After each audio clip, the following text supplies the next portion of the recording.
All right, today we're going to be talking about what happens when you want to write. You just are in the mood to write. You sit down, I'm going to start typing, but then what? Like, how do you even start? Well, it's simple. You just have to have ideas.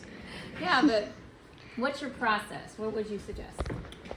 I start, if I am not someone who comes up with ideas regularly, then I would just remix some of my famous or favorite authors that I really like and enjoy. Then, after I make a little remix of it, theoretically, I would then modify and add ideas that are my own, or add other parts of other stories you like until it is your own unique product.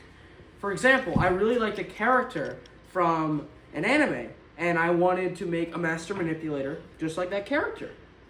But I just made this character, then I made and changed his ideology, and I slowly, until he's his own developed character, and is not the same as that. Having the same features, but completely different. So you're saying your take on it is, hey, let me start with something that I know, and then kind of mix it, remix it, until it becomes your own. So that's one way to go about it, for sure. And you want to be careful with that so that, of course, you don't want to copy someone's ideas completely. You don't want to be in the, if you want to take it from fan fiction, which is what you originally started with, to like your own product, then obviously you would need to continue to evolve it until it becomes your own. There's another way to go about it, which is what I would suggest also trying, is to just start brainstorming ideas. Like, just put a bunch of ideas down, your thoughts. You could have stream of conscious ideas where you're just writing everything that comes to you. It doesn't even matter. You don't even have to make it make sense yet. And then you can look at it later and kind of like pick and choose or circle the things that kind of jump out at you.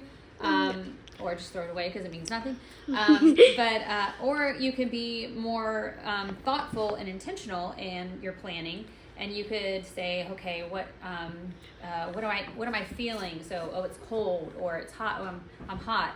Or what colors do I see? And I see red. I see whatever. Is it raining? Is it storming? Is it night? Is it town? Is it? So then you kind of get the lay of the land. We talked about this with setting before.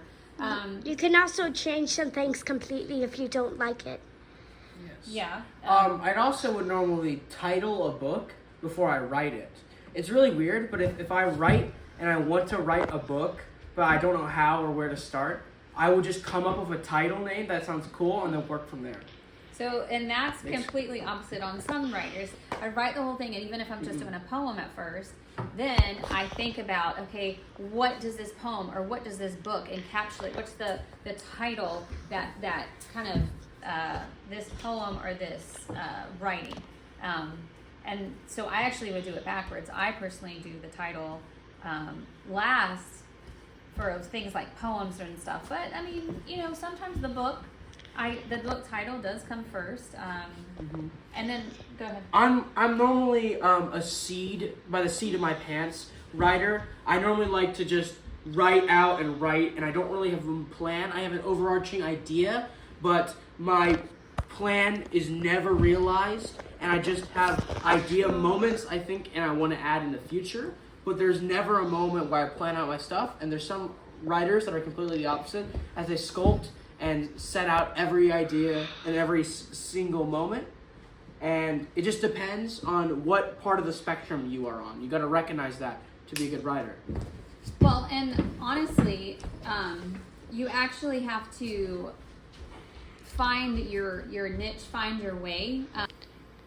You get used to the way you write and your workflow process. But sometimes I would, as a writer, yes, you might get used to something in a way of this is how I do it, but just to kind of break that mold a little bit, you can try new things. And that's the beauty of writing and exploring. Yeah, you might be absolutely just married to this particular genre and that's what you love, but every once in a while you want to try another genre that's completely outside of your box. And I think that actually helps you be a better writer for the one that you love, the genre that you love. Yeah, if you take yourself out of your comfort zone and or kill your firstborn child, as they say. I don't like that saying, but It's how you refer to it. Now, don't kill me. I was like, you are my firstborn child.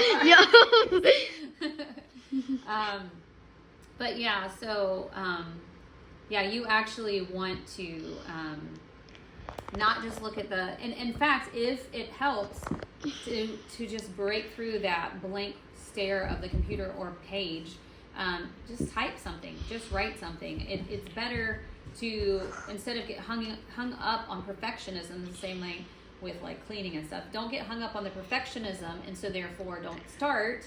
You actually have to break through and actually do it inefficiently at first and not well at first in order to get through that hump and just go for it.